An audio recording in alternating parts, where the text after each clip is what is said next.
Newton के sir पे Apple कभी नहीं गिरा। न्यूटन के सर पे जो चीज गिरी थी उसका नाम था मून। और वो भी सर पे नहीं गिरा था, कहीं ना कहीं दिमाग के अंदर गिरा था। ये थियरी कैसे डेवलप हुई आज इस पे बात करेंगे। न्यूटन्स लॉ ऑफ ग्रेविटेशन पे बात करेंगे। ये थियरी एक इंसान का रोल नहीं है, इसमें बहुत सारे साइंटिस्ट, बहुत सारे फिलोसफर्स का रोल है। और जैसे कहते हैं ना कि झूठ बहुत जल्दी फैल जाता है और सच को फैलने में टाइम लगता है। न्यूटन्स के अपने लॉज इतने फेमस नहीं है जितना कि ये मिथ फेमस है कि न्यूटन के सर पे कभी एप्पल गिरा था। ऐसा नहीं है। लेकिन न्यूटन की थियरी को इस तरह से प्रोजेक्ट किया जाता है कि जब उसके सर पे एप्पल गिरा तो उसका दिमाग खुला और उसको ये समझ में आया कि धरती हर चीज को खींच रही है। ये कॉन्सेप्ट सालों से ऑलमोस्ट दुनिया के अलग अलग कोने में, अलग अलग कल्चर्स में ये कॉन्सेप्ट था कि धरती और धरती जैसे और भी बड़े प्लैनेट्स आपस में एक दूसरे के लिए, एक दूसरे को अट्रैक्ट करते हैं। लेकिन न्यूटन ने ऐसा क्या किया और न्यूटन के लॉज में फर्दर क्या इंप्रूवमेंट हुए जिसके बाद से ये थ्योरी पूरी तरह से पिक्चर में आई, आज हम उस पर बात करते हैं। ठीक है। आप सबसे पहले मेरे चैनल को सब्सक्राइब करो और ताकि मेरे जो आगे भी वीडियोस आते हैं फिजिक्स और मैथ के, और इवन मैं मैथ पे भी अभी वीडियो स्टार्ट करने वाला हूँ, फिजिक्स और मैथ के मेरे जो आगे भी वीडियोस आते हैं आप उनको देखते रहो, उनसे सीखते रहो और मुझे कुडोज भेजो। और ये जो कॉर्नर में आई बटन है इसको भी आप प्रेस करो ताकि मेरे और वीडियोस आपको दिखाई पड़े जो कि आपको देखने चाहिए। ठीक है। आते हैं न्यूटन लॉ ऑफ ग्रेविटेशन में। सबसे पहली बात तो न्यूटन ने दो बहुत ही बड़े और बहुत ही कहते हैं ना पाथ ब्रेकिंग टाइप के लॉ दिए। एक तो जिसको बोलते हैं न्यूटन लॉ ऑफ मोशन, जो मैंने ऑलरेडी पढ़ा रखा है, जिसमें तीन लॉज थे, फर्स्ट लॉ, सेकंड लॉ और थर्ड लॉ। फर्स्ट लॉ क्या था? लॉ ऑफ इनर्जिया था कि कोई भी चीज रुकी है तो तब तक रुकी रहेगी जब तक उस पर कोई फोर्स नहीं लगेगा, कोई भी चीज चल रही है तो तब तक चलती रहेगी जब तक उस पर कोई फोर्स नहीं लगेगा। दूसरा लॉ क्या था, सेकंड लॉ क्या था, कि जो फोर्स होता है वो rate of change of momentum के प्रोपोर्शनल होता है। ठीक है, और इक्वल होता है। I mean constant to side one आ जाता है, डीपी बाई डी के इक्वल होता है। ठीक है। थर्ड लॉ क्या होता है, action, every action has some reaction, means कोई भी फोर्स इंडिविजुअलिटी में, आई मीन इंडिविजुअलिटी में एग्जिस्ट नहीं करता। अगर कोई फोर्स लग रहा है तो उसका रिएक्शन जरूर आएगा, स्पेशली अगर बॉडी इक्विलिब्रियम में है। अब आते हैं लॉ ऑफ ग्रेविटेशन में। लॉ ऑफ ग्रेविटेशन में क्या प्रॉब्लम थी कि बहुत पहले अगर देखा जाए तो इवन इंडियन जो हिस्ट्री है, इंडिया के जो हमारे वेदास हैं, ऋग्वेद में भी इस चीज का जिक्र था कि पृथ्वी एक फोर्स से, आई मीन जो बेसिक कॉन्सेप्ट था ऋग्वेद में, जो चीज दी हुई थी कि पृथ्वी पे चारों तरफ से प्लैनेट्स आपस में फोर्स लगा रहे हैं और वो सारे फोर्स बैलेंस है, इसलिए जो अर्थ है वो अपनी जगह पे स्टेबल है। तो ये कॉन्सेप्ट था कि प्लैनेट्स प्लैनेट्स के बीच में आपस में फोर्स लगता है। ठीक है। और पहले जो साइंटिस्ट थे वो ये चीज मानते थे कि प्लैनेट्स के जो, आई मीन जो हेवनली बॉडीज के लॉज होते हैं वो बिल्कुल डिफरेंट होते हैं, वो हमारे अर्थली बॉडीज पे नहीं लगते हैं। क्योंकि हेवनली बॉडीज को वो बहुत ही परफेक्ट मानते थे, तो उनकी फिजिक्स को बहुत ही परफेक्ट मानते थे। और शायद वो उसमें ये कॉन्सेप्ट था कि वो सेम फिजिक्स को हम नॉर्मल दो, आई मीन दो ऑब्जेक्ट्स जो अर्थ पे हैं उन पे हम नहीं अप्लाई कर सकते। Newton was the first scientist who told कि दोनों, चाहे वो अर्थली बॉडी हो चाहे वो हेवनली बॉडी हो, दोनों पे सेम लॉ अप्लाई कर सकते हैं। And it was a very dairying statement at that time. आज की डेट में हमको समझ में आता है, आज की डेट में साइंस इतना एडवांस हो चुका है और ये चीजें हम बहुत ही इजीली पढ़ते हैं, समझते हैं कि ये चीज कितना, आई मीन प्रैक्टिकल है।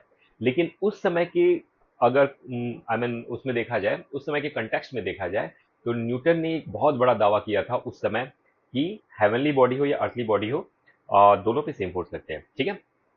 न्यूटन की ग्रेविटेशन लॉ का डेवलपमेंट कैसे होता है, सबसे पहले तो ये ऋग्वेद में ही चर्चा आ गया था। उसके बाद आर्यभट्ट ने भी अपने अराउंड 500 या 600 ईस्वी में आर्यभट्टिया करके उन्होंने एक बुक लिखी थी। उस बुक में भी ये चीज मेंशन किया था जिसको गुरुत्वाकर्षणम बोला गया। गुरुत्वाकर्षणम कैलकुलेशन का कोई मेथड नहीं था, कोई तरीका नहीं था कि उसको कैलकुलेट किया जाए, गुरुत्वाकर्षणम को कैलकुलेट किया जाए। ना ही उसके पीछे कोई बहुत बड़ी फिलोसफिकल थियरी थी, लेकिन ये समझ थी कि धरती हर चीज को पकड़ के रखी हुई है। ठीक है। और दूसरी भी कल्चर्स में, इस्लामिक कल्चर्स में भी इस चीज का जिक्र मिलता है। न्यूटन ने क्या किया था, न्यूटन ने, इत्तेफाक की बात है कि उसमें प्लेग फैला हुआ था और न्यूटन अब अबाउट 23-24 साल का एक, आई मीन स्टूडेंट था। तो कैम्ब्रिज यूनिवर्सिटी में, जहां तक मेरे को पता है, कैम्ब्रिज यूनिवर्सिटी में पढ़ता था और कैम्ब्रिज यूनिवर्सिटी बंद थी। प्लेग फैला हुआ था, घर में पैक था। और जो इंटेलेक्चुअल पर्सन होते हैं उनकी एक खासियत होती है, जब वो अकेले होते हैं, एकांत में होते हैं, तो वो क्या करते हैं, वो सोचते हैं, वो एनालाइज करते हैं चीजों को, जिसको बोलते हैं चिंतन करते हैं। तो ये लॉ ऑफ ग्रेविटेशन जो है ये उसी एनालिसिस का रिजल्ट है जो लॉ ऑफ ग्रेविटेशन आता है। न्यूटन जब घर में बैठा था, पैक था, कहीं जा नहीं सकता था, तो बैठे बैठे क्या सोचना शुरू किया? चांद के बारे में सोचना शुरू किया। उसने ये सोचा कि अगर 27.3 डेज में चांद धरती का पूरा चक्कर लगा लेता है तो हम उसका क्या निकाल सकते हैं? हम उसका रोटेशनल स्पीड निकाल सकते हैं। तो उसने क्या किया? टाइम क्या था? 27.3 डेज। कितना एंगल घूमा? 2 पाई। 2 पाई रेडियन घूम गया चांद। तो उसने ओमेगा कैलकुलेट कर लिया 2 pi upon 27.3 days.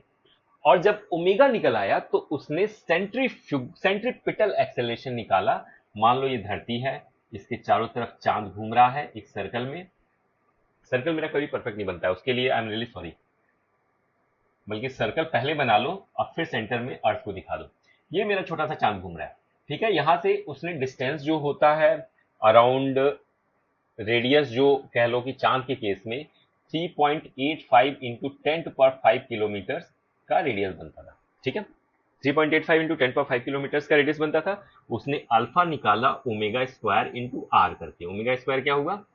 2 pi upon 27.3 का स्क्वायर इंटू आर जो भी है 3.85 इंटू 10⁵ किलोमीटर, ठीक है।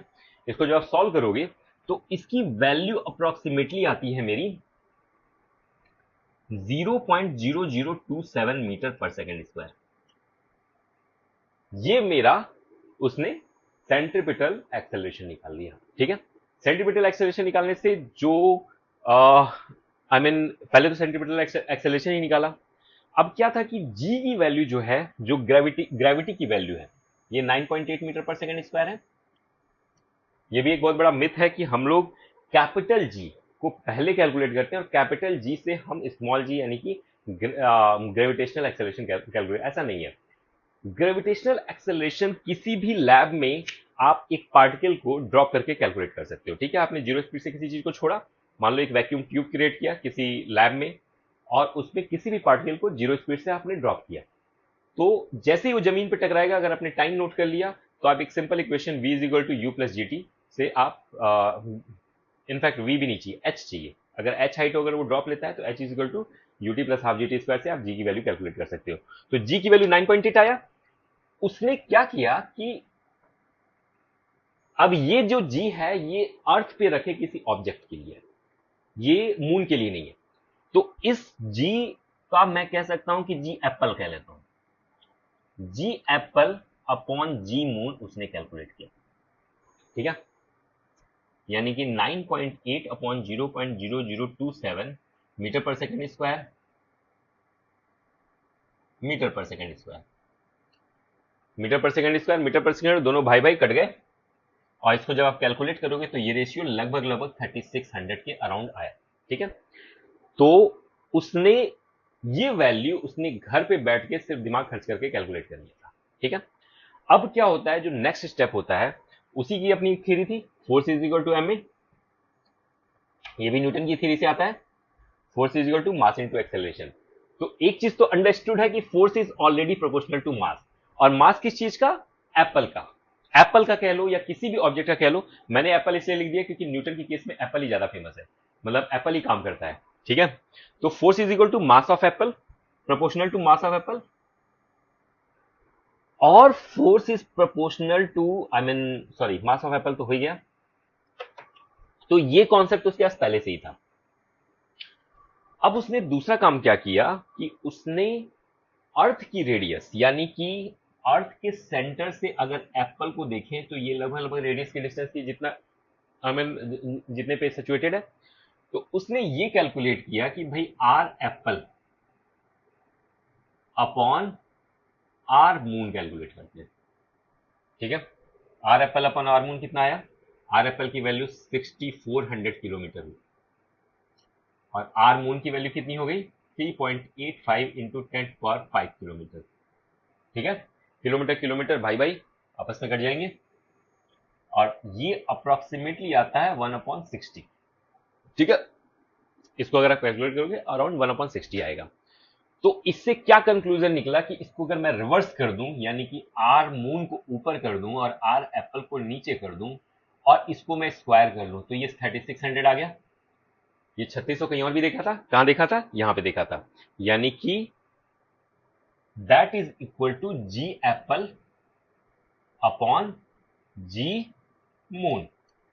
ठीक है, तो r moon upon r apple is equal to g apple upon g moon. ये इतने तक की थियरी न्यूटन ने डिराइव कर ली थी। और यहां से एक चीज कंफर्म हो गई कि जब मून ऊपर है तो एप्पल ऊपर है, एप्पल नीचे है तो मून नीचे है। यानी कि ये दोनों एक दूसरे के रिवर्स के प्रोपोर्शनल बनते हैं। तो मींस जी की value is proportional to 1/r²। ये कंक्लूजन न्यूटन ने निकाल लिया था। ठीक है, और दूसरा कंक्लूजन हमको पता था, force is proportional to mass. तो यहां से एक कंक्लूजन जो आता है, force is proportional to mass of object upon distance of object. ठीक है, डिस्टेंस ऑफ ऑब्जेक्ट ये निकाल लिया न्यूटन ने। अब न्यूटन ने क्या दिमाग खर्च किया कि भाई कोई भी फोर्स, जो न्यूटन का थर्ड लॉ है, कोई भी फोर्स अकेला नहीं एग्जिस्ट कर सकता। यानी कि अगर ये फोर्स एक, अगर अर्थ जो है मून को एक फोर्स से अट्रैक्ट कर रही है या एप्पल को एक फोर्स से अट्रैक्ट कर रही है, तो ये भी कंफर्म है कि सेम फोर्स से मून भी अर्थ को अट्रैक्ट कर रहा होगा। ठीक है, और अगर मैं इस फोर्स के बारे में कह सकता हूं कि that force is proportional to mass of moon या that force is proportional to mass of apple, तो मैं ये भी कह सकता हूं कि this force should be proportional to mass of earth. Okay, तो अगर ये एप्पल है या फिर मून है, दोनों के केस में अगर ये फोर्स जो है इनके मास पे डिपेंड करता है, तो इसका जो रिएक्टिव फोर्स होगा जो कि मेरा अर्थ पे लगेगा, वो फोर्स इसके मास पे भी डिपेंडेंट होना चाहिए। तो यहां से अगला कंक्लूजन क्या आता है कि force is proportional to not only one mass also on the second mass. यानी कि दो बॉडीज के बीच में अगर फोर्स है तो दोनों के मास के प्रोपोर्शनल होगा, और दोनों के बीच में जो डिस्टेंस है उसके स्क्वायर के इनवर्स प्रोपोर्शनल होगा। यहां तक की एनालॉजी न्यूटन ने निकाल दी थी, और ये निकालने के लिए उसको किसी भी लैब में जाने की जरूरत नहीं थी, उसको सिर्फ और सिर्फ छुट्टी की जरूरत थी। वो उसको छुट्टी मिली थी प्लेग की वजह से। ठीक है, घर में बैठा था, पैक था, क्या करेगा, इंटेलेक्चुअल है, फिलोसफर है, तो सोचेगा, सोचेगा, एनालाइज करेगा अपने आसपास की चीजों के बारे में, अपने चारों तरफ जो है, क्योंकि फिजिशियन था तो फिजिक्स के पॉइंट ऑफ व्यू से देखता था। तो यहां तक का इक्वेशन इसने घर पे बैठे बैठे चुपचाप दिमाग खर्च करके निकाल लिया। ठीक है, और ये इतना बड़ा इन्वेंशन था उस टाइम के कंटेक्स्ट में। उसके बाद क्या करता है न्यूटन,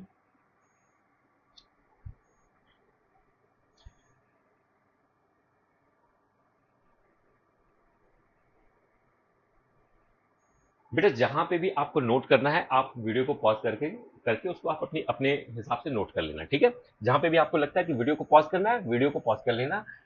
हम आ जाते हैं सीधा फोर्स पे। Force is proportional to mass of earth, mass of object upon r square. ये कंक्लूजन आ गया, तो यहां से आ गया, इक्वालिटी का साइन लगाते हैं और एक कांस्टेंट को अंदर डाल देते हैं, g m m upon r square. ठीक है, अब क्या है कि ये इक्वेशन न्यूटन ने निकाल दिया, और इस इक्वेशन में उसने दो तीन बहुत बड़े बड़े अजम्पशंस लिए, जिसमें से सबसे पहला अजम्पशन मैंने ऑलरेडी बता दिया कि जो फोर्स, जो फिजिक्स के लॉज हेवनली बॉडी पे अप्लाई होते हैं, वो वही फिजिक्स के लॉज जो है अर्थली बॉडी पे भी अप्लाई होते हैं। ये उस समय के साइंटिस्ट नहीं मानते थे, लेकिन न्यूटन ने मनवाया सबको। ठीक है, न्यूटन ने बोला कि ऐसा ही होता है, अगर नहीं होता है तो आप प्रूव करके दिखाओ।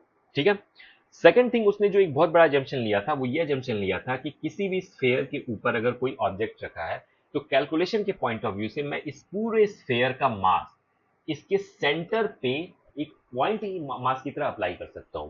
तो इन दैट केस अगर ये पॉइंट मास यहां पे है, तो मैं इस डिस्टेंस को इसके म्यूचुअल डिस्टेंस मान सकता हूं। तो ये न्यूटन ने अज्यूम किया था, जो आज की डेट में हम ऑलरेडी सेंटर ऑफ मास में पढ़ते हैं कि सेंटर ऑफ मास कहां पे होता है, किसी भी बॉडी का उसके सेंटर पे होता है। मतलब अप्लाई कर सकते हैं, होने को तो मास डिस्ट्रीब्यूटेड है, लेकिन हम कैलकुलेशन के पॉइंट ऑफ व्यू से किसी भी स्फेयर का जो मास है उसके सेंटर ऑफ मास पे, या किसी भी बॉडी का मास है उसके सेंटर ऑफ मास पे हम अप्लाई कर सकते हैं।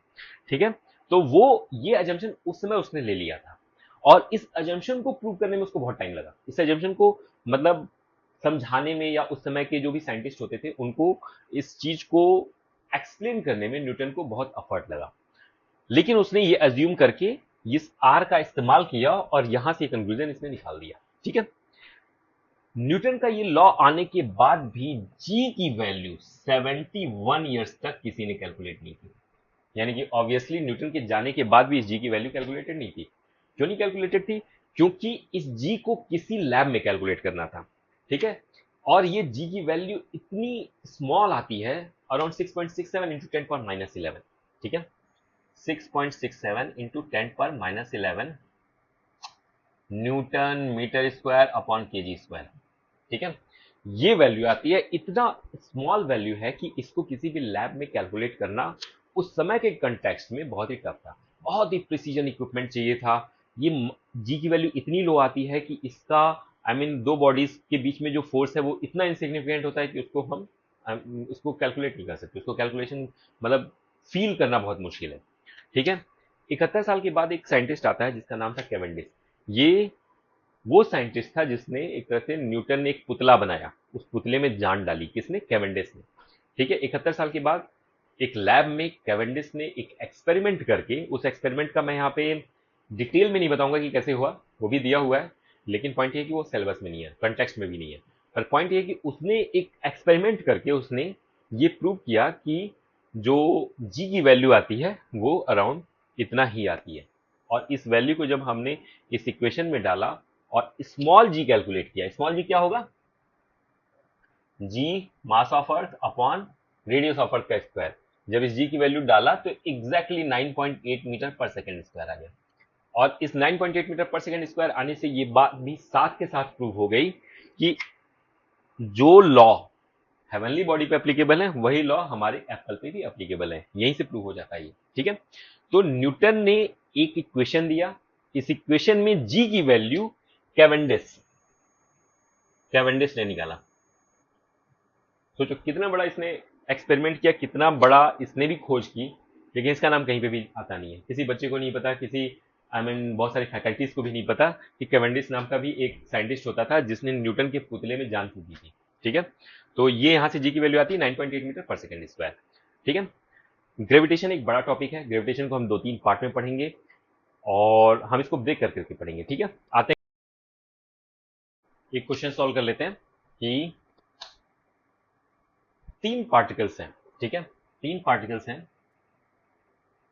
तीनों को एक बहुत ही लार्ज डिस्टेंस से एक इक्विलेटरल ट्रायंगल के वर्टिसेस पे लाकर बिठाने में कितना पोटेंशियल एनर्जी होगा? इसका 20 सेंटीमीटर रेडियस है, 20 सेंटीमीटर 20 सेंटीमीटर ये ट्रायंगल का मेरा वो है। और पार्टिकल्स का मास 100 ग्राम है, ठीक है। पार्टिकल्स का मास कितना है? 100 ग्राम है। तो कितना ग्रेविटेशनल पोटेंशियल एनर्जी इस सिस्टम का होगा वो हमें कैलकुलेट करना है, ठीक है। तो मैं इसको कैसे कैलकुलेट करूंगा कि मैं मान लेता हूं कि भाई मैं 3 पार्टिकल के सिस्टम को एक जगह लाने की जगह पे मैं एक पार्टिकल को फिक्स मान लेता हूं, बाकी के 2 पार्टिकल को लाने का मैं एनर्जी कैलकुलेट कर लेता हूं। जैसे कि मैं इस पार्टिकल को फिक्स मान लेता हूं, ठीक है। तो इसके इधर ये वाला पार्टिकल है, इस पार्टिकल को इनफाइनाइट से उठाकर यहां पे लाने में जो वर्क डन हुआ वो हुआ मेरा जी m1 m2 अपॉन आर। यही हुआ, यही पोटेंशियल एनर्जी इसका हुआ, जो वर्क डन हुआ इसका माइनस कर लो, दैट इज इक्वल टू आप पोटेंशियल एनर्जी फर्स्ट कर लो, ठीक है। अब ये 2 पार्टिकल का सिस्टम हुआ। तीसरा पॉइंट यहां पर है, अगर मैं किसी पार्टिकल को इनफाइनाइट से इस पॉइंट पे लाऊंगा तो इस पॉइंट पे 2 ग्रेविटेशनल फील्ड एक साथ एक्ट कर रहे हैं, एक तो इसका दूसरा इसका।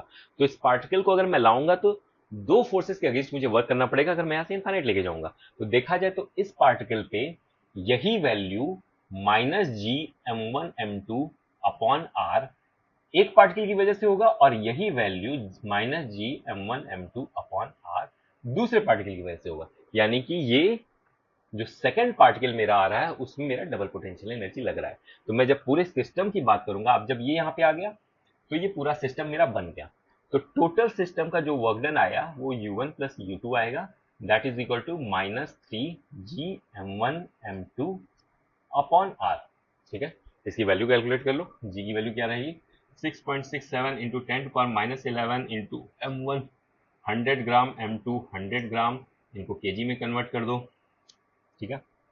100 ग्राम अपॉन 1000 मल्टीप्लीकेशन आर की वैल्यू 20 सेंटीमीटर, 20 सेंटीमीटर का मतलब ये हो गया, ये 20 सेंटीमीटर अपॉन 100 ये मेरा मीटर हो गया है, ठीक है।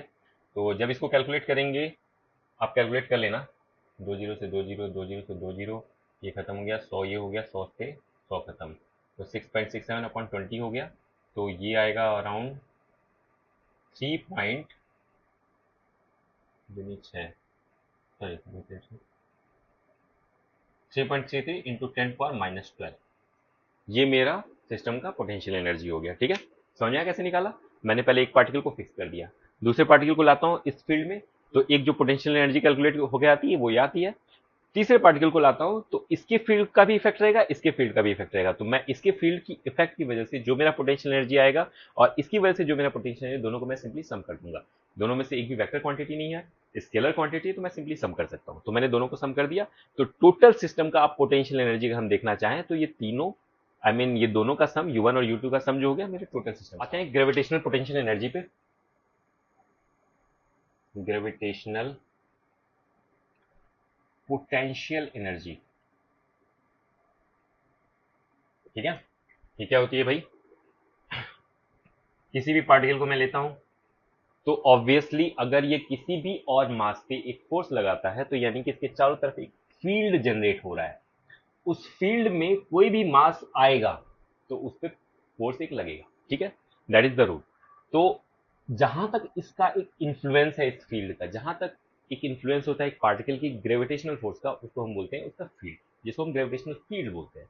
या इवन किसी भी ऐसी सिचुएशन में हम, जैसे कि हम इक्विवेलेंस देख सकते हैं इलेक्ट्रोमैग्नेटिज्म में। इलेक्ट्रोमैग्नेटिज्म में क्या होता है, एक चार्ज के चारों तरफ एक फील्ड बनता है। वो फील्ड क्या होता है, बेसिकली उस चार्ज का जो फोर्स होता है, अगर कोई भी दूसरा चार्ज अगर आएगा या तो उस पर अट्रैक्शन लगेगा या तो उस पर रिपल्शन लगेगा। अगर उस पर अट्रैक्शन या रिपल्शन कोई भी फोर्स लगता है तो वो एक सर्टेन डिस्टेंस तक उसका इफेक्ट रहता है, उसके बाद हम उस फोर्स को इतना निग्लेक्टेबल हो जाता है कि हम उसको निग्लेक्ट कर देते हैं, यानी कि एक तरह से हम डिस्टेंस को इनफाइनाइट मान लेते हैं कि वो इतनी डिस्टेंस पे है कि अब वो फोर्स अप्लीकेबल नहीं है।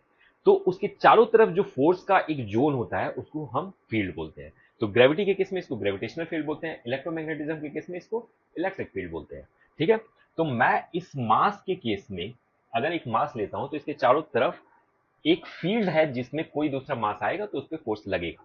ठीक है, वो मास जितना पास रहेगा उतना फोर्स ज्यादा रहेगा, जितना दूर रहेगा उतना फोर्स कम रहेगा। ठीक है, ये आर एक सर्कल अगर देखें तो एक सर्कल पे हर एक पॉइंट पे मास का डिस्टेंस उस पार्टिकल से इक्वल है। दिखने में इक्वल नहीं लग रहा है क्योंकि मैंने डायग्राम सही से नहीं बनाया, नहीं तो एक्चुअल में एक अगर सर्कल लें उसके सेंटर पे इस मास को रखें तो सर्कल के हर पॉइंट पे आर रेडियस ही रहेगा डिस्टेंस, तो आर के इनवर्सली प्रोपोर्शनल है, यानी कि उस डिस्टेंस पे अगर एक आर को मैं फिक्स कर दूं तो ये फोर्स फिक्स हो जाता है, और जैसे ही मैं आर को चेंज करता हूं तो ये फोर्स चेंज हो जाता है।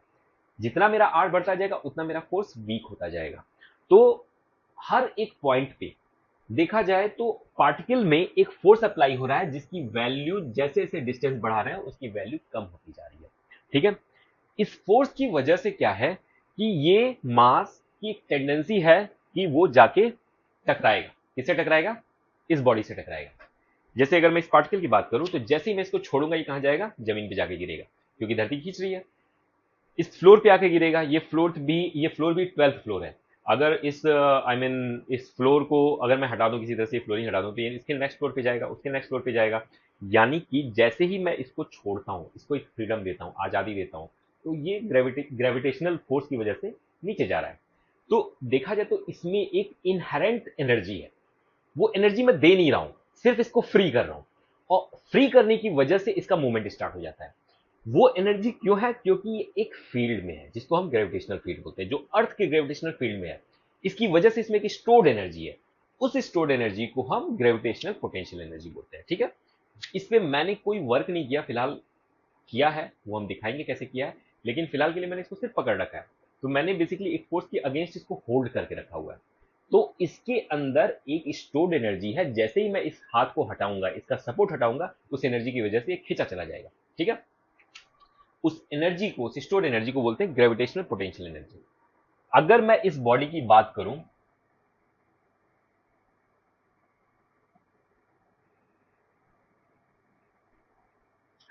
इस बॉडी से एक सर्टेन डिस्टेंस पे एक मास है, इस मास को अगर मैं r1 डिस्टेंस पे मानता हूं, इस मास को मैं मूव कराता हूं दूसरे डिस्टेंस पे, इसको मैं r2 डिस्टेंस मानता हूं।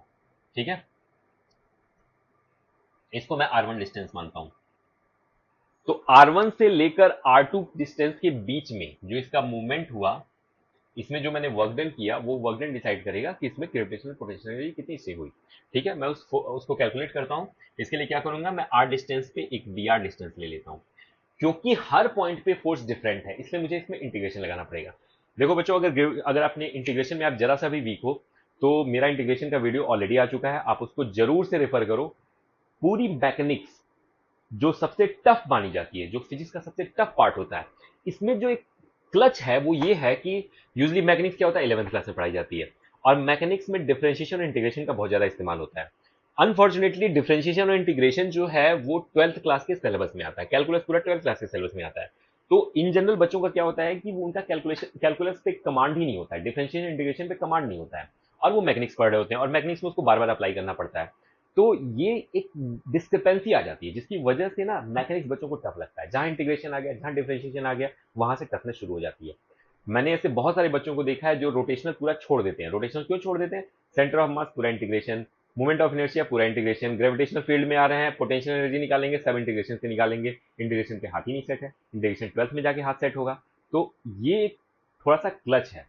तो मैं इसलिए बोलूंगा कि अगर आप मैकेनिक्स पे कमांड चाहते हो, मैकेनिक्स सबसे इंपॉर्टेंट टॉपिक है पूरे फिजिक्स का, मैकेनिक्स पे अगर आप कमांड चाहते हो तो इंटीग्रेशन और डिफरेंशिएशन पे कमांड अभी ले लो।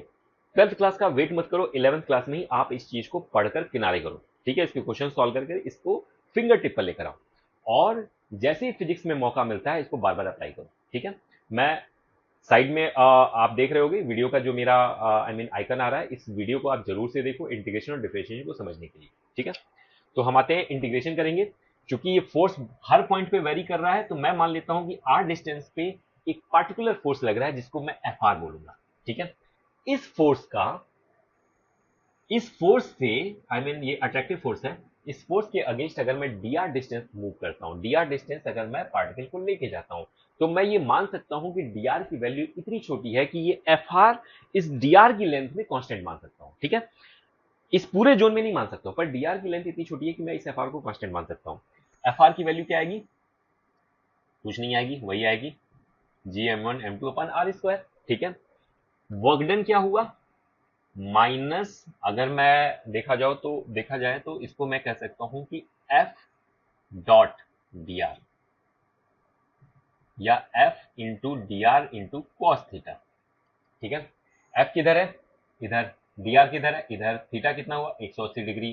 तो मेरा क्या हो जाएगा? F into d r into cos 180 degree, जिसकी वैल्यू आएगी माइनस, यानी कि minus f into d r आ गया।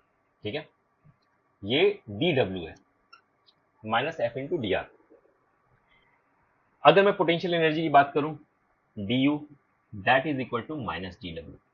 ठीक है, तो मैं माइनस डी डब्ल्यू करूंगा तो ये एफ इंटू डी आर आ जाएगा।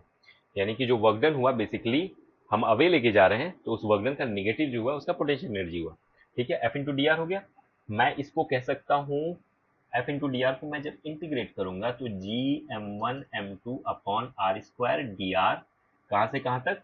आर वन से लेके आर टू तक, आर वन से लेके आर टू तक, that is equal to d u. D u को जब मैं इंटीग्रेट करूंगा, मैं मान सकता हूं आर वन पे इसको मैं यू आर वन करूंगा और उसको यू आर टू करूंगा। डी यू को मैं इंटीग्रेट करूंगा आर वन से लेके आर टू तक।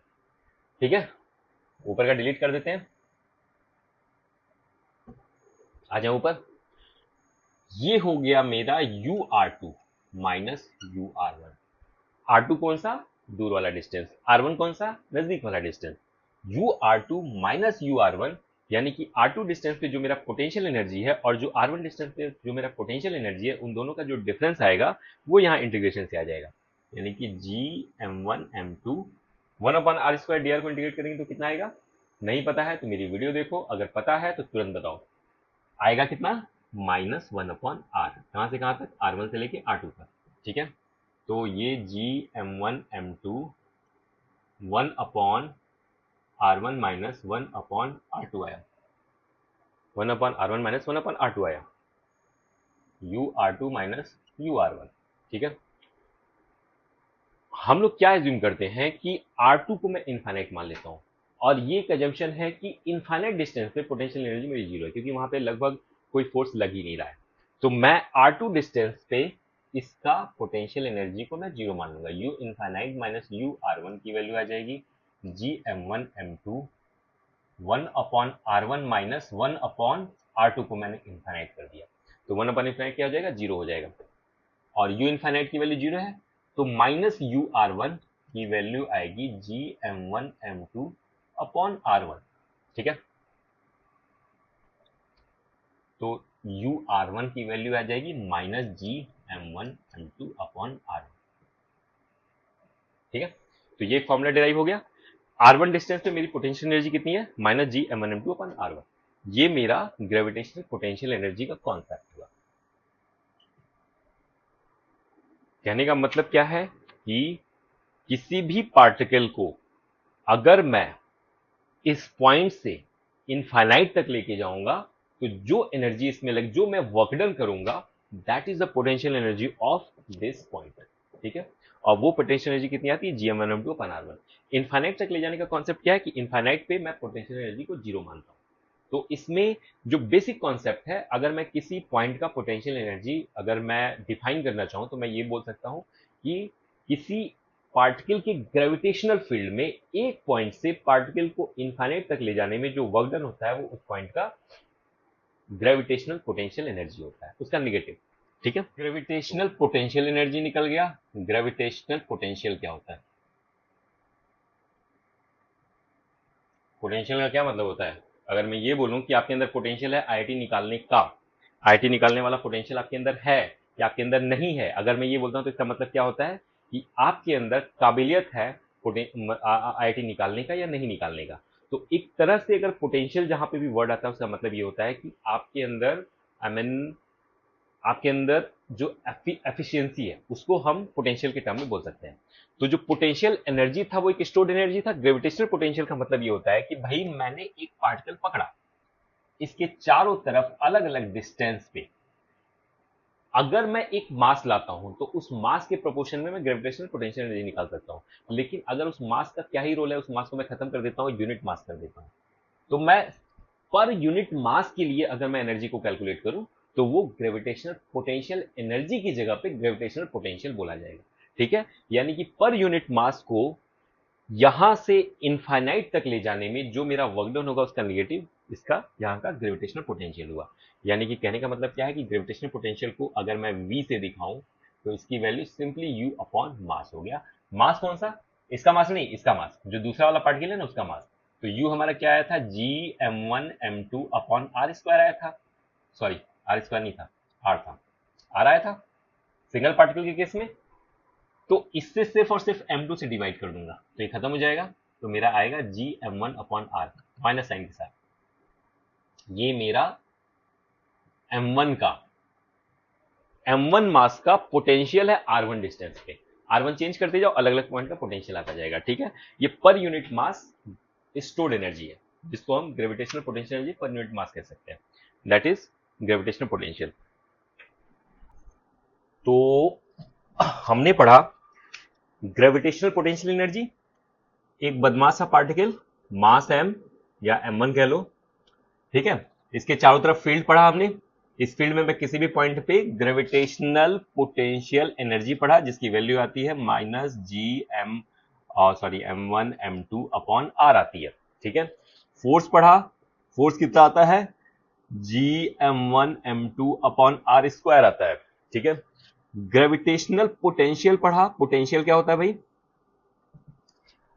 सेकंड वाले मास को 1 से रिप्लेस कर देना, उसकी वैल्यू 1 डाल देते हैं, तो मेरा ग्रेविटेशनल पोटेंशियल आ जाता है जी m1 अपॉन r पढ़ा। ठीक है, अब हम ग्रेविटेशनल पोटेंशियल का कुछ डेरिवेशन हम पे आते हैं, कुछ रेगुलर बॉडीज जैसी होती हैं, जैसे कि रिंग के केस में क्या होगा, स्फेरिकल शेल के केस में क्या होगा। दो डेरिवेशन है बेसिकली, रिंग और स्फेरिकल शेल। ये दो एग्जाम्पल के लिए है, आप दूसरे डेरिवेशन खुद से कर सकते हो, आपको मे बी क्वेश्चंस में आपको देखना पड़े। तो पॉइंट ये है कि अगर आपको बेसिक जो तरीका है वो यही रहेगा, आप इस चीज को प्रैक्टिस करो और दूसरे अलग अलग टाइप की बॉडीज पे अप्लाई करो। ठीक है, तो आते हैं रिंग में आते हैं। ठीक है भाई, मैंने एक रिंग लिया, यहां से सेंटर से आर डिस्टेंस पे, यानी कि अगर मैं आर रखूं, आर डिस्टेंस पे मैं एक बॉडी लेता हूं, कोई भी मास का, मास m, रिंग का मास, इसको m1 मास कर लेते हैं, रिंग का मास मैं m रख लेता हूं, ठीक है। ये रिंग है। तो अगर मैं इसकी वैल्यू देखूं, यहां से मान लो पेरीफेरी से डिस्टेंस देखूं, अगर मैं इसको z मानता हूं, ठीक है, और रिंग का रेडियस r है, बेसिकली r और इस रिंग का रेडियस, इसको मैं कैपिटल आर कर दूं या इसको स्मॉल आर कर दूं, इसको मैं कैपिटल आर कर दे रहा हूं। ये कैपिटल आर और स्मॉल आर की जरूरत पड़ेगी नहीं रिंग के केस में। रिंग के केस में क्यों? क्योंकि मैं अगर किसी भी पोजीशन पे मास लेता हूं, मान लो एक छोटा सा डीएल लेंथ लेता हूं, डीएल लेंथ का मास लेता हूं, तो मैं सबसे पहले तो यूनिट मास निकालूंगा, जो कि हमेशा ही करते आए हैं हम, सेंटर ऑफ मास से यही करते आ रहे हैं, मोमेंट ऑफ इनर्शिया में भी यही किया है। तो सबसे पहले हम यूनिट मास निकालते हैं। यूनिट मास क्या आएगा? Total m, total mass. Mass कैसे डिस्ट्रीब्यूटेड है? पेरीफेरी पे डिस्ट्रीब्यूटेड है, तो मेरा आ जाएगा 2 पाई आर, ये मेरा यूनिट मास आया, इंटू डीएल। ये मेरा यूनिट मास आया, ये मेरा डिफरेंशियल मास है। डीएल से मैंने मल्टीप्लाई कर दिया, डीएल एक छोटा सा स्टेप लिया, वहां से मल्टीप्लाई कर दिया, तो मेरा ये यूनिट मास आ गया। अब अगर इस यूनिट मास की वजह से मैं ग्रेविटेशनल पोटेंशियल निकालना चाहूं, ग्रेविटेशनल पोटेंशियल निकालना चाहूं, तो उसकी वैल्यू क्या आएगी? माइनस जी डीएम अपॉन जेड, क्योंकि इस पेरीफेरी पे किसी भी पॉइंट का डिस्टेंस जेड ही आएगा, तो माइनस जी डीएम अपॉन जेड, यानी कि minus G M upon 2 pi are Z DL. ये मेरा ग्रेविटेशनल पोटेंशियल डीवी आ गया, ठीक है।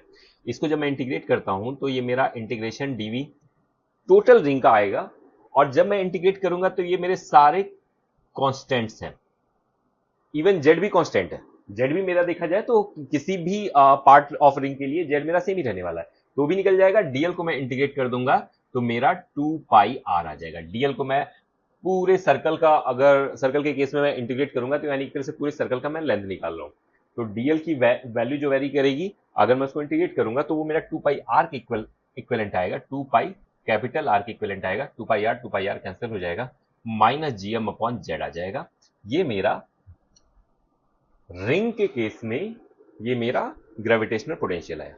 अगर मास m मास का रिंग है, तो ये मेरा ग्रेविटेशनल पोटेंशियल आएगा। इस m को मैं कैपिटल M कर दे रहा हूं, ताकि कंफ्यूजन ही ना रहे। तो आपने देखा कि इस रेडियस का या इस डिस्टेंस का कोई लेना देना नहीं था, ठीक है। ये सिर्फ z की वैल्यू पे ही डिपेंड कर रहा था कि मेरा पेरीफेरी से मास कितना डिस्टेंस पे है, लेकिन अलोंग द सेंटर होना चाहिए। अगर ये सेंटर से परपेंडिकुलर लाइन के अलावा कहीं पे भी है, तो z अलग अलग जगह के लिए अलग अलग हो जाएगा, ठीक है, सिमेट्रिसिटी ब्रेक हो जाएगी। तो इन दैट केस इसका पूरा प्रोसेस हमको डिफरेंट हो जाएगा। तो ये जो हम z एक वेरिएबल बन जाएगा। यहाँ पे जैसे z हमने बाहर निकाल लिया था इंटीग्रेशन से, जब हम इसको इंटीग्रेट कर रहे थे, तो हमने z को बाहर निकाल लिया था कांस्टेंट मान के। इन दैट केस z एक वेरिएबल बन जाएगा, और हमको उसको कैलकुलेट करना पड़ेगा, वेरिएबल की तरह ट्रीट करना पड़ेगा, ठीक है। दूसरा जो मेरा एक स्टैंडर्ड बॉडी है,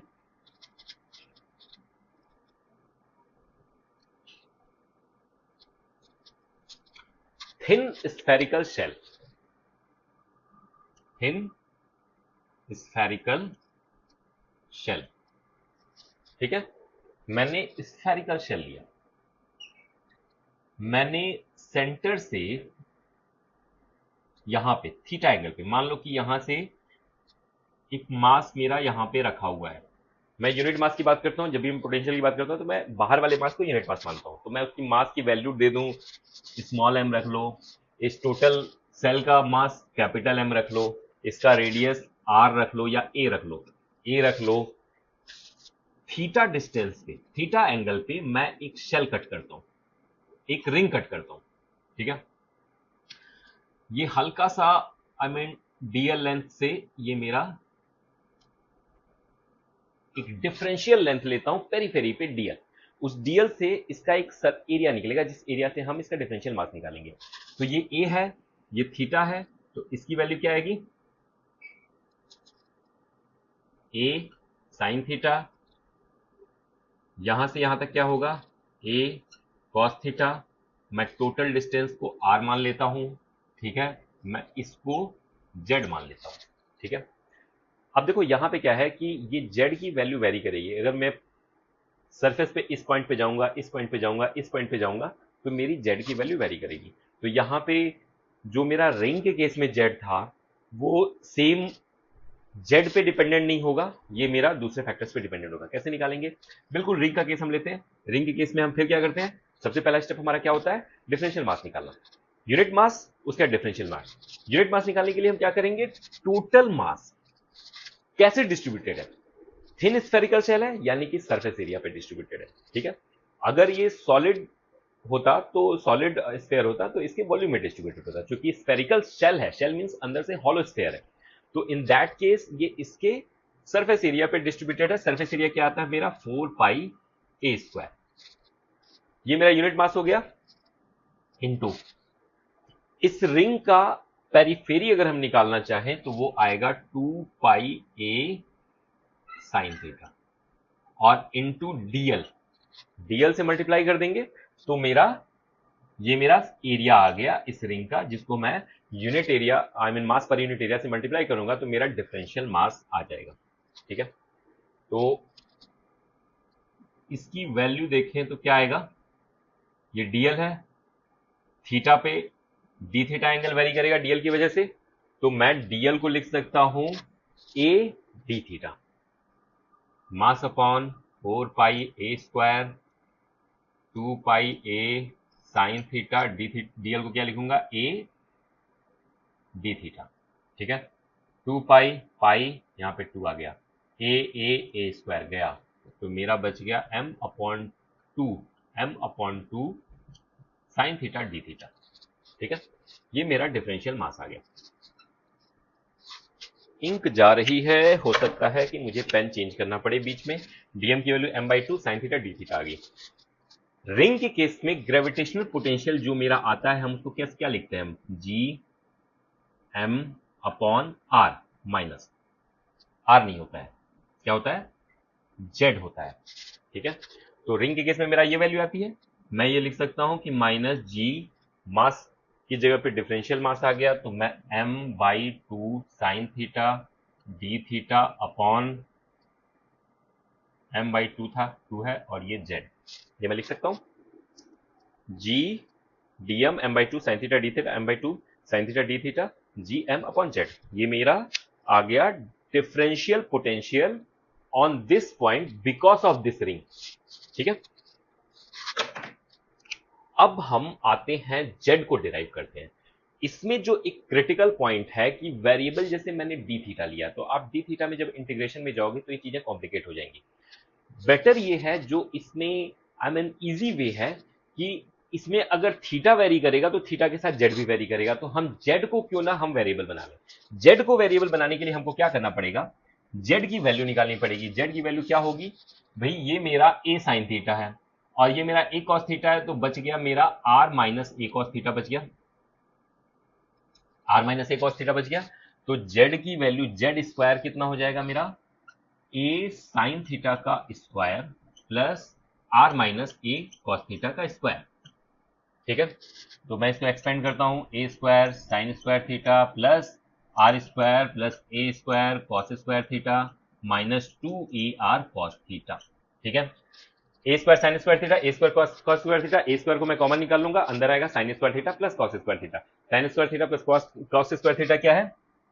पूरी दुनिया को पता है, इसकी वैल्यू आती है 1, तो ए स्क्वायर इंटू 1 आ गया plus r square minus 2ar cos theta, ये वैल्यू आई जेड स्क्वायर की। और यहीं पे इसको डिफरेंशिएट कर देते हैं, तो जेड को डिफरेंशिएट करेंगे तो 2z dz अपॉन, मैं थीटा के रिस्पेक्ट में डिफरेंशिएट करता हूं, डी थीटा, ठीक है। थीटा के रिस्पेक्ट में ए स्क्वायर क्या है? कांस्टेंट है, 0। आर स्क्वायर क्या है? कांस्टेंट है, 0। ना तो मेरा ए चेंज हो रहा है, ना तो मेरा ये आर चेंज हो रहा है, चेंज हो रहा है जेड। माइनस 2ar कांस्टेंट है, बाहर आ गए, कॉस थीटा, कॉस थीटा को जब मैं डिफरेंशिएट करता हूं तो ये आ जाता है माइनस साइन थीटा, ठीक है। ये वैल्यू आ गई। ऊपर से थोड़ी सी जगह खाली करें,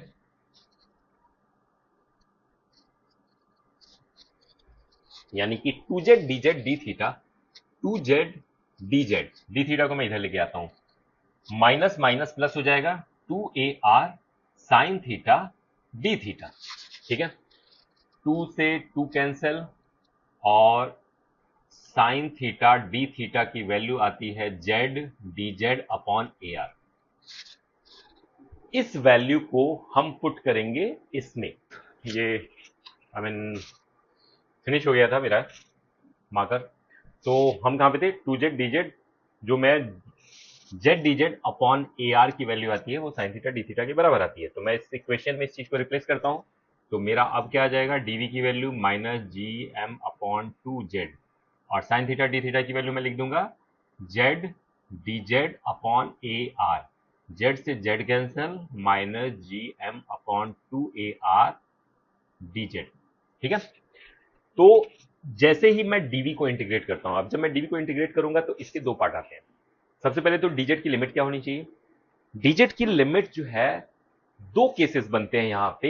एक तो केस तब होता है जब मेरा ये पॉइंट स्फेयर के बाहर हो, और अगर ये पॉइंट स्फेयर के अंदर हो तो मेरा क्या इक्वेशन बनेगा, तो मेरी क्या सर्कमस्टांसेस बनेंगे, उस पर ही बात करेंगे। हम सबसे पहले केस वन की बात करते हैं। केस वन का मतलब यह है कि ये पॉइंट मेरा स्फेयर के बाहर हो। ठीक है, अगर ये पॉइंट स्फेयर के बाहर होगा तो जेड की जो मिनिमम वैल्यू आएगी वो यहां पे आएगी, और जेड की जो मैक्सिमम वैल्यू आएगी वो यहां पे आएगी। जेड की मिनिमम वैल्यू आएगी यहां पे, जिसकी वैल्यू होगी आर माइनस ए, ये आर माइनस ए, और जेड की जो मैक्सिमम वैल्यू आएगी ये आर और प्लस ए, ये ए है। तो मैं ऐड कर दूंगा तो ये टोटल हो जाएगा आर प्लस ए। तो जेड की वैल्यू कहां से कहां तक वेरी करेगी, आर माइनस ए से लेके r plus a. R minus a पे एक पॉइंट बनेगा, आर माइनस ए से जैसे बड़े होते जाएंगे पूरा रिंग बनता जाएगा, ये रिंग मैक्स पे पहुंचेगा फिर छोटा होगा, और आर प्लस ए पे जाके फिर से एक पॉइंट बन जाएगा, यानी कि मेरा पूरा स्फेयर इसमें कवर हो जाएगा। अंडरस्टैंडिंग वाली बात यह है कि मुझे जेड की वैल्यू ऐसे डिसाइड करनी होती है कि पूरा का पूरा मेरा स्फेयर कवर हो जाए। ऐसा ना हो कि मैं जेड की वैल्यू कुछ ऐसा डिसाइड करूं कि एक पार्ट ही स्फेयर का कवर हो।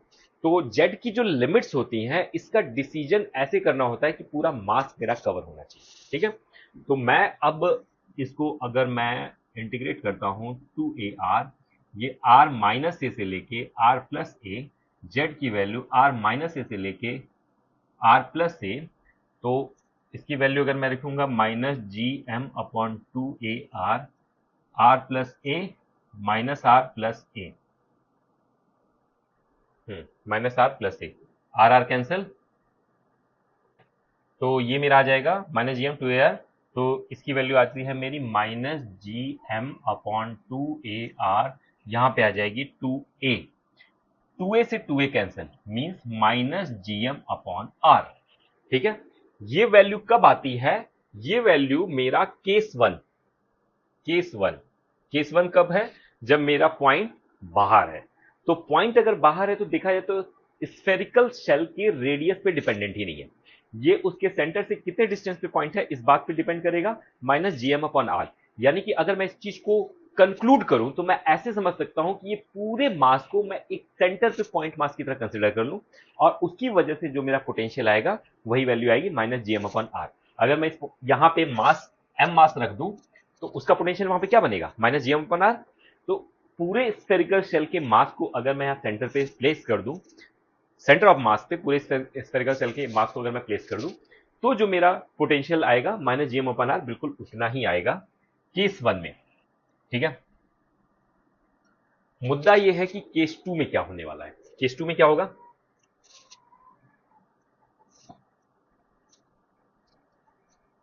केस टू जो है, केस टू तब होगा जब मेरा पॉइंट मेरा अंदर कहीं पे है। इसी एक्सिस पे ले लेते हैं, मान लो यहां पे है, मान लो यहां पे पॉइंट है। ठीक है, ये पॉइंट ए था, इस पॉइंट को मैं ए डैश कर देता हूं। ठीक है, तो ए डैश से इस रिंग का अगर डिस्टेंस देखें तो ये मेरा जेड हो गया। ठीक है, जेड की वैल्यू मिनिमम कितनी होगी, मैक्सिमम कितनी होगी, जेड की वैल्यू मिनिमम कितनी होगी, जब ये पॉइंट घूमकर यहां पे आएगा, यानी कि ये जेड मिन होगा, और मैक्स कब होगी, जब जेड यहां पे होगा, यानी कि ये जेड मैक्स होगा। तो जेड मिन की वैल्यू कितनी आएगी, ये टोटल ए है, और इन दोनों के बीच का डिस्टेंस आर है। इस पॉइंट के बीच का डिस्टेंस मैंने सेंटर और ए के बीच के डिस्टेंस को आर माना था, इस केस में सेंटर और ए डैश के बीच के डिस्टेंस को हम आर मानेंगे। तो आर ये हो गया, तो यहां पे ए माइनस आर हो गया जेड मिन की वैल्यू, और जेड मैक्स की वैल्यू क्या आएगी, ये आर है ये ए है, ए प्लस आर हो गया। यानी कि इस पॉइंट का जो डिस्टेंस यहां से है वो ए माइनस आर है, इस पॉइंट का जो डिस्टेंस यहां से ए प्लस आर है, और इसमें क्या होगा कि यहां से अगर स्टार्ट होगा धीरे धीरे रिंग बड़ा होगा बड़ा होगा बड़ा होगा और फिर ये छोटा होगा फिर पॉइंट पे कन्वर्ट हो जाएगा। ए माइनस आर से ए प्लस आर में जब मैं वेरी कराऊंगा जेड को तो जेड की वैल्यू जैसे से वेरी करेगी मेरा पूरा का पूरा मास कवर हो जाएगा। तो करना कुछ नहीं है, केस 1 और केस 2 में सिर्फ और सिर्फ लिमिट्स का डिफरेंस है। मैं इंटीग्रेशन डीवी की वैल्यू लिखता हूं minus G M upon 2 AR integration d z, यहां पे वैल्यू कहां से वेरी करेगी ए माइनस आर से ए प्लस आर। ठीक है, तो इसकी आएगी minus G M upon 2 AR a plus r minus a plus r. ठीक है, इसे कैंसिल 2R हो गया, 2R से 2R, 2R से 2R कैंसिल, तो मेरा आ जाएगा minus G M upon a. ठीक है, पहले केस में क्या आया था minus G M upon r, दूसरे केस में क्या आया minus G M upon a. यानी कि जब हम स्फेरिकल सेल के अंदर हैं तो आर मैटर ही नहीं कर रहा है। क्या मैटर कर रहा है, सेल का मेरा रेडियस क्या है। सेल का रेडियस मेरा ए है, ए पे डिपेंडेंट है। कहने का मतलब क्या है कि पूरे स्फेयर में किसी भी पॉइंट पे मेरा पोटेंशियल सेम है। ठीक है, कोई भी पॉइंट पकड़ ले, उस पॉइंट का सेंटर से जो डिस्टेंस है वो मैटर ही नहीं कर रहा है। मैटर क्या कर रहा है, अभी पूरे स्फेरिकल सेल का मेरा रेडियस क्या है। तो इसमें जी भी कांस्टेंट, एम भी कांस्टेंट, ए भी कांस्टेंट। तो स्फेरिकल सेल के अंदर जो मेरा पोटेंशियल होगा वो मेरा कांस्टेंट होगा, बाहर जो पोटेंशियल होगा वो मेरा आर पे डिपेंडेंट होगा। आर बढ़ने के साथ मेरा रेडियस होता जाएगा। अगर मैं इसका ग्राफ ड्रॉ करना चाहूं तो कैसे ड्रॉ करेंगे, मैं इसी को एक्सेस ले लेता हूं, ये रहा मेरा एक्सेस। मैं तो डिलीट हो जाए, तेरी जरूरत नहीं अभी। ठीक है, तो मैं इस एक्सिस पे पोटेंशियल दिखाता हूं और एक एक्सिस बनाता हूं डिस्टेंस वाला, आर वाला। ठीक है, तो जब तक आर की वैल्यू ए तक है, आर की वैल्यू ए तक है, यानी आर की वैल्यू ए तक है, तो मेरी value minus G M upon a constant चलेगी। माइनस है तो यहां तक मेरी कॉन्स्टेंट चलेगी। मान लो ये वैल्यू है माइनस जी एम अपॉन ए, ये वैल्यू यहां तक है तो यहां तक मेरी कांस्टेंट है। इसके बाद जैसे ही हम बाहर निकलते हैं तो आर पे डिपेंडेंट हो जाता है, माइनस जी एम वन आर हो जाता है। आर बढ़ने के साथ मेरा पोटेंशियल डाउन होता जाएगा, आर बढ़ेगा तो मेरा पोटेंशियल डाउन होता जाएगा। तो ये ऐसे हो जाएगा, आर की वैल्यू इनफाइनाइट कर देंगे, पोटेंशियल मेरा जीरो हो जाएगा। तो ये मेरा ऑलमोस्ट आगे जाके ये इनफाइनाइट में जाके जीरो पे टच करेगा। तो ये मेरा ग्राफ हुआ ग्रेविटेशनल पोटेंशियल और आर के बीच में, स्फेयर के अंदर से लेके स्फेयर के बाहर तक। ठीक है, तो आज इतना ही कवर करते हैं। और ऑब्वियसली ग्रेविटेशन इतना छोटा टॉपिक भी नहीं है, इसके क्वेश्चन पे आप प्रैक्टिस करो। और हम नेक्स्ट टॉपिक में ग्रेविटेशनल फील्ड पे बात करेंगे। अभी तक हमने जो पढ़ा ग्रेविटेशनल एनर्जी पढ़ा, ग्रेविटेशनल पोटेंशियल पढ़ा। मतलब gravitational energy means gravitational potential energy. M mass के लिए g m one m two upon r, force क्या था g m one m two upon r square, potential क्या हुआ g m one upon r, यानी कि एम टू की value मैंने वन डाल दी तो पोटेंशियल निकल आया। अब ये जो है रिंग के केस में जी एम अपॉन जेड आया था, स्फीयर के केस में मेरा दो केस बनते हैं, जी एम अपॉन ए और g M upon r minus sign के साथ। ठीक है, ये मेरा टोटल पोटेंशियल का कॉन्सेप्ट था। अब हम इसके बाद जो नेक्स्ट वीडियो बनाएंगे उसमें हम बात करेंगे ग्रेविटेशनल पोटेंशियल फील्ड की बात करेंगे। ठीक है, मेरे वीडियो को आप लाइक करो, अगर आपको पसंद आती है तो आप लाइक करो, कमेंट करो जो चीजें आपको इंप्रूवमेंट लगती हैं कि इसमें होनी चाहिए, और जो चीजें नहीं समझ में आती हैं या फिर अगर आपको अच्छी लगती है तो मुझे आप कमेंट करके आप बता सकते हो। और बगल में आई बटन प्रेस करके आप चेक कर सकते हो मेरी जो भी रिसेंट वीडियोज हैं आप उनको देख सकते हो। ठीक है, थैंक यू वेरी मच। मेहनत से पढ़ाई करो, अगले साल का आईटी एग्जाम बहुत दूर नहीं है, सिर्फ एक साल अवे है।